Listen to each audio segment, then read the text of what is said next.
교독하겠습니다. 제가 12절을 씁니다. 그 이튿날에는 명절에 온 큰 무리가 예수께서 예루살렘으로 오신다는 것을 듣고 종려나무 가지를 가지고 맞으러 나가 외치되 호산나 찬송하리로다. 주의 이름으로 오시는 이 곧 이스라엘의 왕이시여 하더라. 예수는 한 어린 나귀를 보고 타시니 이는 기록된 바 시온 따라 두려워하지 말라. 보라, 너의 왕이 나귀 새끼를 타고 오신다 함과 같더라. 제자들은 처음에 이 일을 깨닫지 못하였다가 예수께서 영광을 얻으신 후에야 이것이 예수께 대하여 기록된 것임과 사람들이 예수께 이같이 한 것임이 생각났더라. 나서를 무덤에서 불러내어 죽은 자 가운데서 살리실 때 있던 무리가 증언한지라. 같이 씁니다. 18절 19절 같이 씁니다. 이에 무리가 예수를 맞으며 이 표적 행하심을 들었음이라라. 바리새인들이 서로 말하되 볼지어다 너희 하는 일이 쓸데없다. 보라, 온 세상이 그를 따르는도다 하니라. 아멘. 아멘. 네, 오늘 종려 주일입니다. 종려 주일이 나오게 된 본문입니다. 많은 사람들이 2000년 전에 예루살렘 성으로 이렇게 들어오시는 예수님을 종려나무 가지를 가지고 환영하고 찬송하면서 영광 돌리던 모습을 이렇게 오늘 절기로 맞이하여 함께 우리가 주일을 지키고 있습니다. 왜 이것이 절기가 되었을까요? 그것은 이 안에 담긴 이야기가 굉장한 의미를 던져주고 있기 때문이죠. 이 이야기가 굉장한 의미를 던져주는 이유는 바로 이것이 만군의 주요 만왕의 왕이시고 구세주로 오신 예수 그리스도가 이스라엘이 그렇게 열망하던 이스라엘의 임금으로 사람들이 전부 다 영접하고 환영했기 때문에 그렇습니다. 그전에는 그렇지 않았거든요. 그전에는 배척하고 긴가민가하고 그저 이렇게 마음에 정말 이분이 맞는가 하는 의심밖에 없었지만 이제 나사로를 살렸다는 얘기를 듣습니다. 이스라엘 백성들이 야, 죽음에서도 사람을 살리는 능력 정도가 되면 그분은 틀림없이 우리가 기대하던 메시아이다. 그런 생각을 하게 되고 마침 예수님이 예루살렘 딱 이제 명절을 맞이해서 6월절입니다. 모든 민파가 몰리는 이 명절에 드디어 예수님이 딱 등장하니까 사람들이 열광을 하게 됩니다. 야, 드디어 우리 구세주 이스라엘 임금이 왔다. 그러면서 종려나무 가지를 흔들면서 격하게 환영하고 그리고 영접했던 이 이야기가 오늘 종려 주일을 우리가 생각하는 그러한 사건이죠. 그런데 이 예수 그리스도께서 그렇게 환영받고 오셨지만 그러나 그들의 기대와는 달리 예수님은 오고 오시는 그 행색, 그 오시는 모습이 너무나 좀 이렇게 우리의 생각을 이렇게 당황하게 만들었습니다. 왜냐하면 그분이 타고 오시는 이 왕으로 오시는 예수님이기 때문에 거기에 걸맞는 의전을 택한 것이 아니라 어린 나귀 새끼를 타고 들어오시는 거예요. 여러분 상상을 해보시길 바랍니다. 우리 예배당 앞에 나귀를 타고 오시는 예수님. 이거 구세주 맞으세요? 그럴 수 없지 않겠습니까? 라는 그러한 생각이 들지 않겠습니까? 마땅히 왕으로 오시면 백마를 타든지 아니면 힘센 아주 적토마를 타든지 아니면 요즘 말로 하면 의전이 필요하니까 이런 벤츠나 의전 차량 여기 있지 않습니까? 그리고 또 캐딜락 이런 정도로 타야 그래도 좀 이렇게 체면과 어떤 위치가 이렇게 좀 연상이 되는 건데 이분이 타고 오는 건 자동차로 말하면 티코였습니다. 티코 기억나십니까? 티코라는 차. 네, 티코가 제일 무서워하는 게 뭔지 아세요? 껌입니다. 껌. 왜요? 껌이 땅에 붙어서 타이어에 붙으면 차가 잘 안 나간다고 그랬어요. 무슨 뜻이냐면 너무 앙증맞고 너무 작은 차니까 이렇게 이게 뭔가만 부딪히기만 해도 어려움을 겪는다. 차가 나쁘다는 얘기가 아니라 아주 작은 차도 좋은 차인데, 저도 타봤습니다. 타봤는데 젊은 그 강도사 시절에 그 차에 비하여 지금 예수님이 타고 오는 이 티코 같은 차는 도저히 격에 안 맞기도 하고, 어떻게 보면요 우스꽝스럽다, 좀 우스꽝스러워요. 그런데 예수님이 왜 그랬을까요? 나중에 제자들도 그 일을 다 이해하지 못했는데, 나중에 주께서 십자가를 지시고 부활하신 다음에 제자들이 깨닫습니다. 성령께서 깨우쳐 주니까 그걸 깨닫습니다. 그걸 오늘 그대로 실어놨어요. 그래, 어떻게 알게 됐냐면, 이게 스가랴서에서 말씀하신 만왕의 왕이, 이 구원하러 오신 왕이 이스라엘 임금이 오시는데, 구원자가 오시는데 겸손한 왕으로 오신다. 그것을 이루기 위하여 예수님이 친히 나귀를 타고 오신 것이라 하는 사실을 깨닫게 되었습니다. 그렇든 말든 이 사람들은 지금 약간 혼란이 왔지만, 바리새인들의 표현을 빌어보면 어떤 느낌이 드냐면, 쓸데없다, 우리가 지금 예수님을 계속 막고 배척하고 전부 다 이렇게 핍박했지만 이제 쓸데없이 전부 다 사람들이 전부 다 온 세상이 예수님을 따라다니는구나 하는 탄식을 할 만큼 그 자리가 예수님의 왕되심을 인정하는 자리였다 하는 것이 오늘 본문에서 나와주는 이야기입니다. 예, 그렇습니다. 주님은 겸손한 왕으로 오시죠.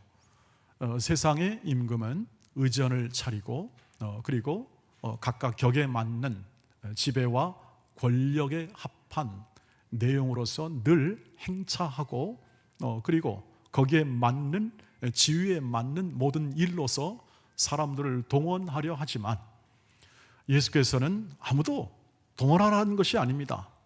그리고 예수님은 스스로 자신이 걸어갈 길, 즉 겸손한 왕으로서 오셔서 십자가를 지시고 그 십자가를 통하여 구원을 이루시는 길을 묵묵히 걸어가기 위하여 예수께서는 지금 예루살렘 성으로 나귀를 타고 오신 것이죠.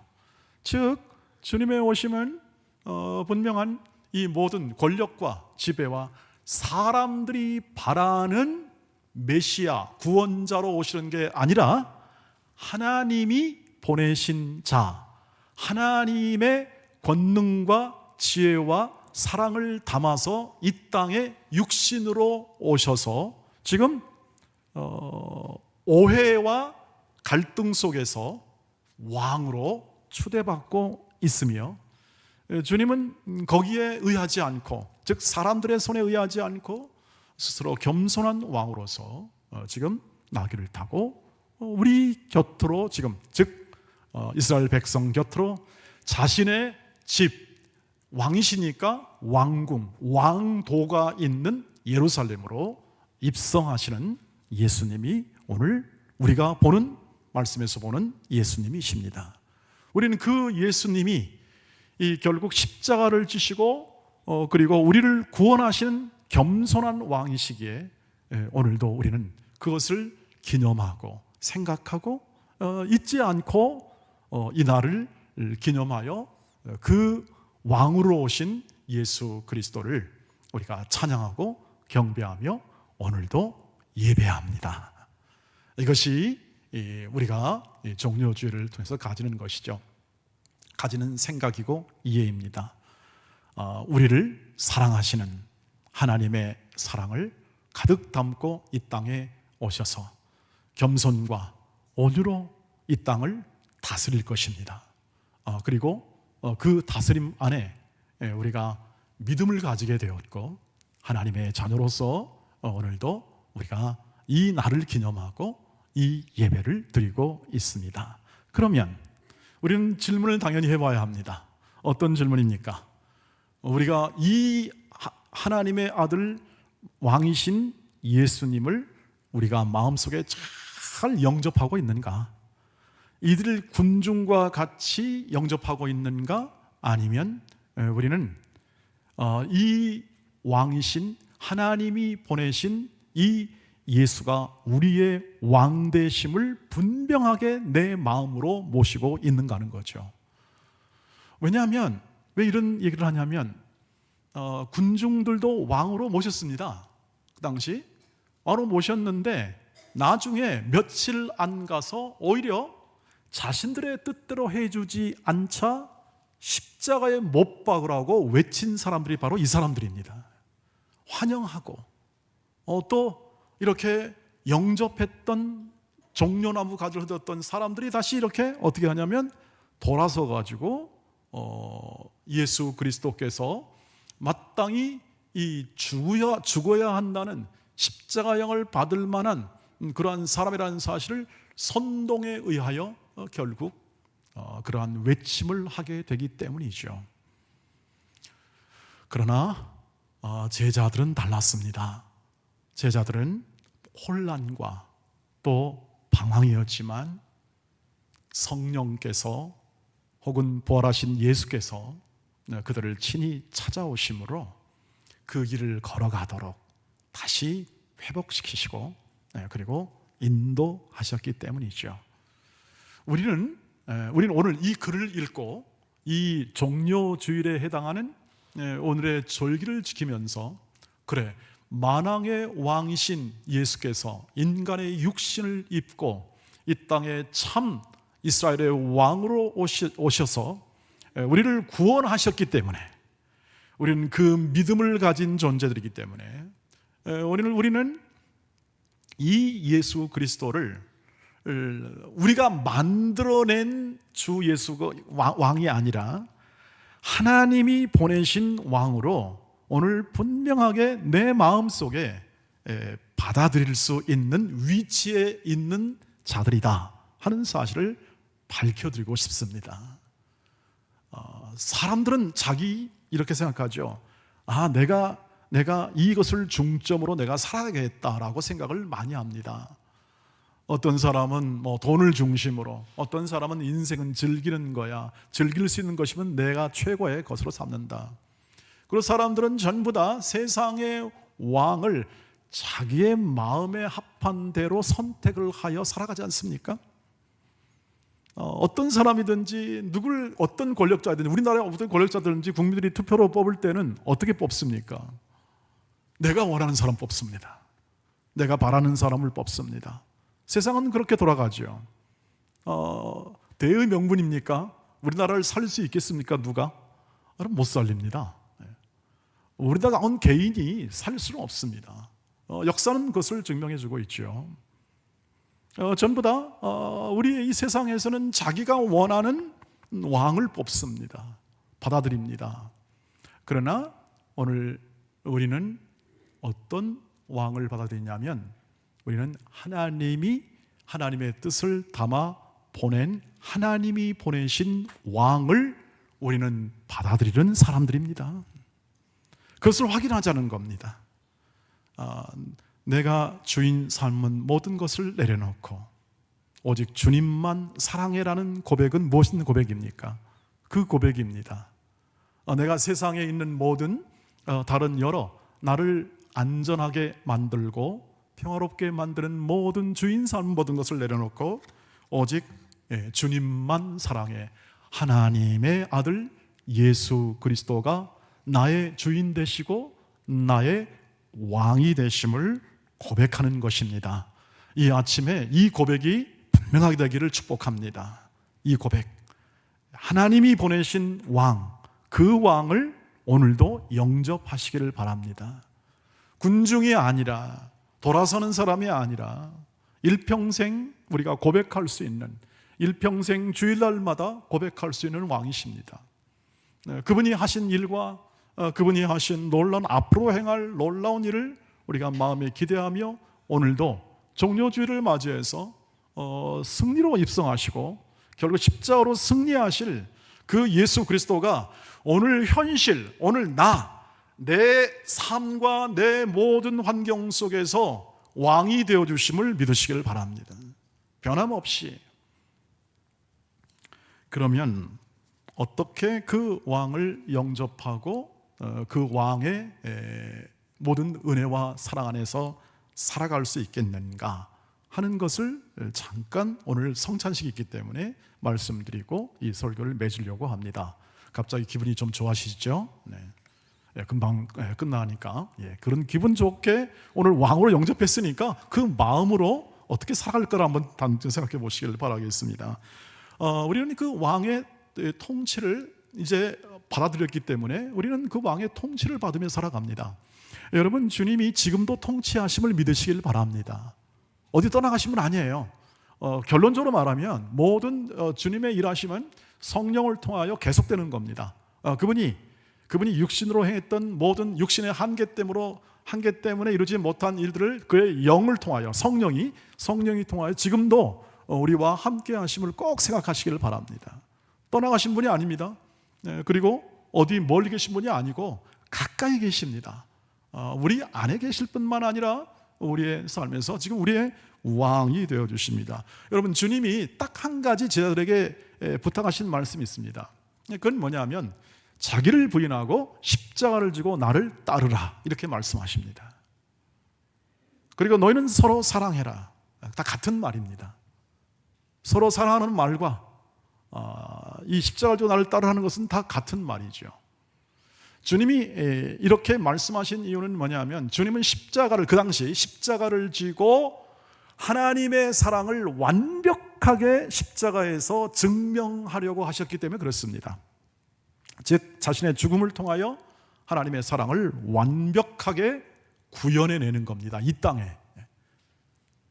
십자가의 죽음을 통하여, 다시 한번 말씀드립니다, 너무너무나 중요하고 늘 여러분 하나도 놓치지 말아야 할 가장 중요한 진리이기 때문에 주님은 십자가의 죽음을 통하여 우리를 위한 모든 죄를 용서하시고 대속해 죽으심을 통하여 화목해 하시고 우리를 온전하게 하셨습니다.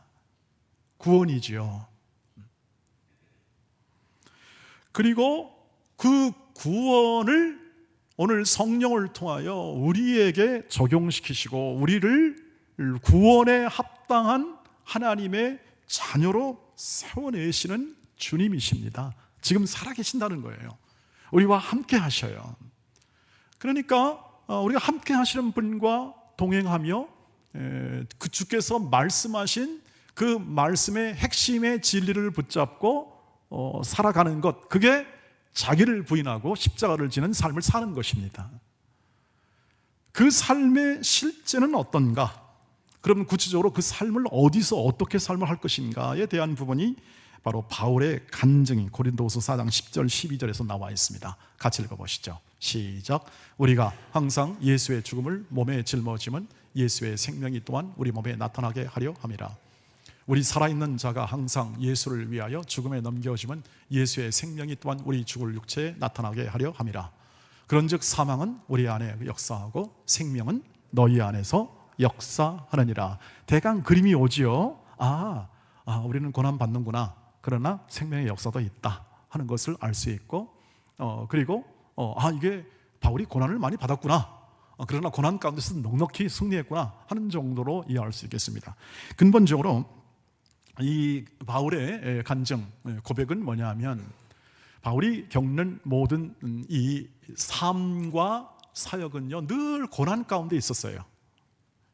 그럴 수밖에 없는 이유는 뭐냐면 예수님이 세상으로부터 배척받고 미움을 받았기 때문에 예수를 증거하고 증언하는, 그의 십자가와 부활을 증언하는 삶과 생활은요 늘 배척이에요. 어려울 수밖에 없어요.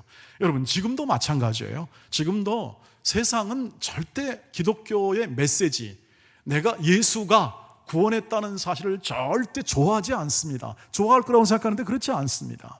예수님의 사랑은 좋아해요. 사랑받는 건 좋아해요. 그러나 예수께서 그들의 죄와 부족함을 위하여 죽으셨다는 사실은 절대 받아들이기 힘듭니다. 아니, 내가 눈뜨고 시퍼렇게 살아있는데 내가 왜 주님의 도움을 받아야 돼? 나 잘 살 수 있어. 이게 바리새인과 서기관들의 말이요 입장이었습니다. 여러분, 그렇지 않겠습니까? 사람이 하나님이 없다면, 예수님이 없다면 누굴 믿고 살아야 합니까? 오직 나밖에 믿을 사람이 없습니다.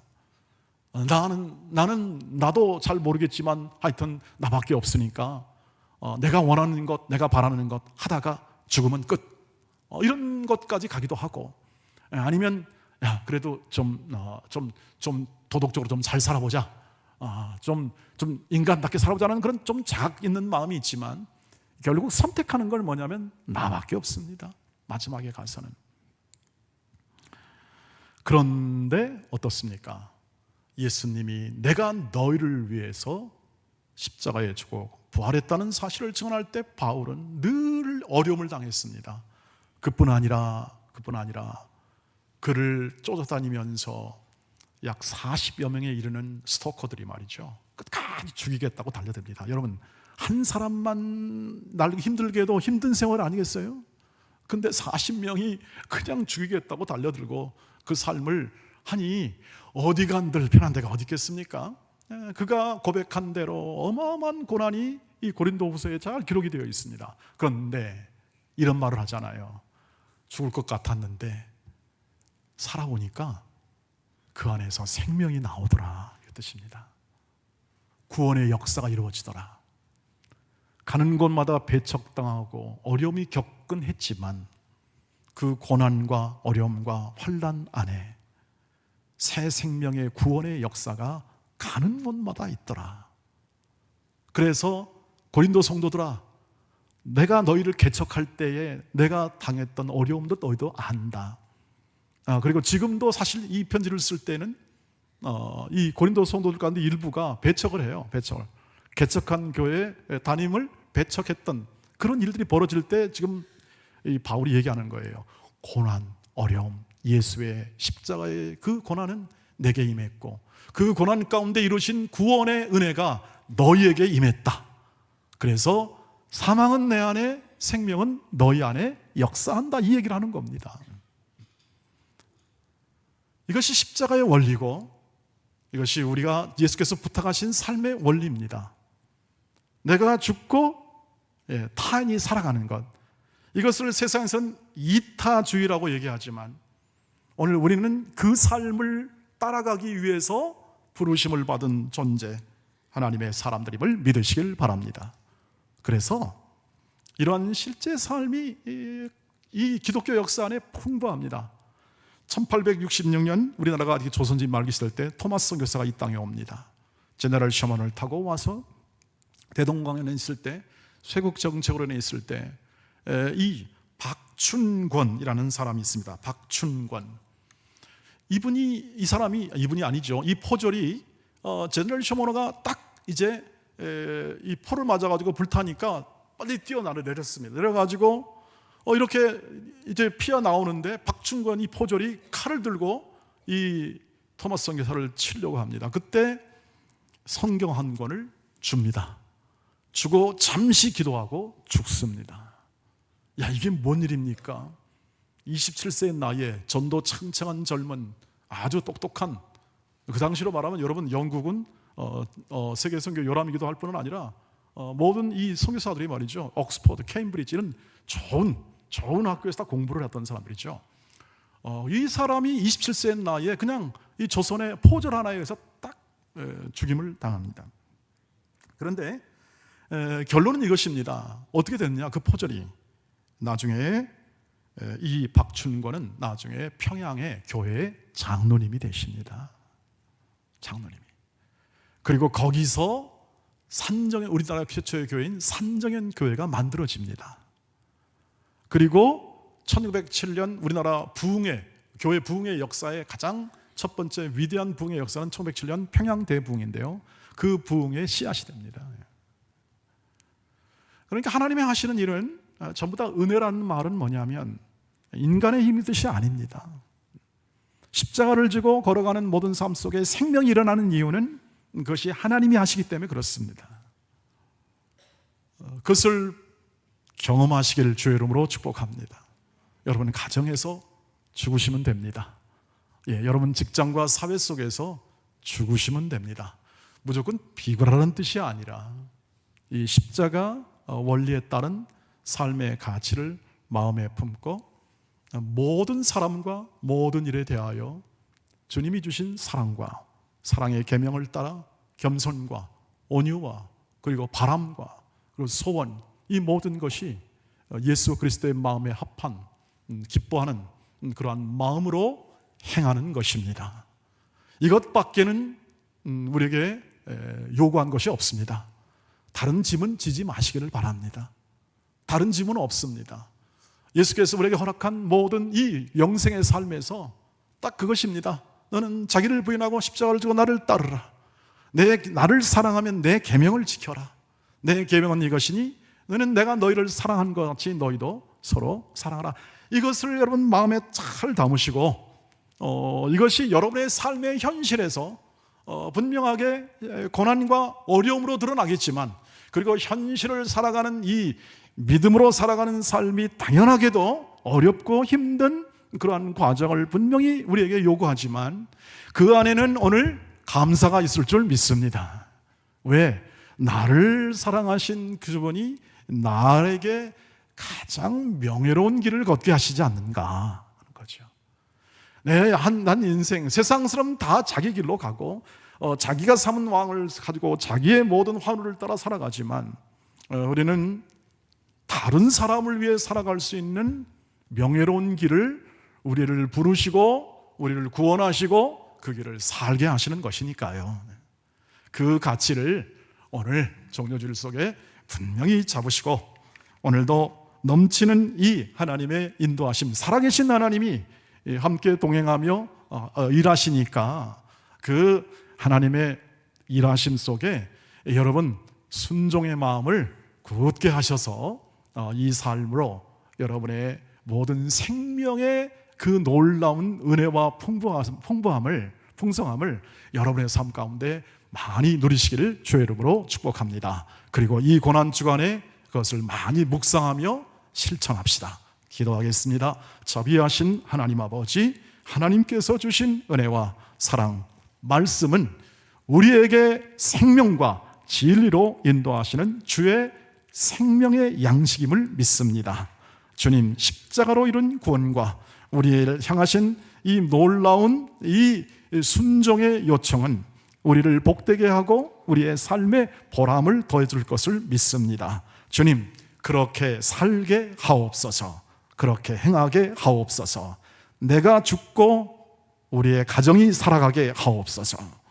그리고 내가 죽어 하나님의 교회가 더 풍성히 하나님의 은혜를 체험하는 그러한 놀라운 헌신과 사랑이 우리 온 돈의 하늘 가족 가운데 풍성하게 하옵소서. 예수님의 이름으로 기도하옵나이다. 아멘. 아멘.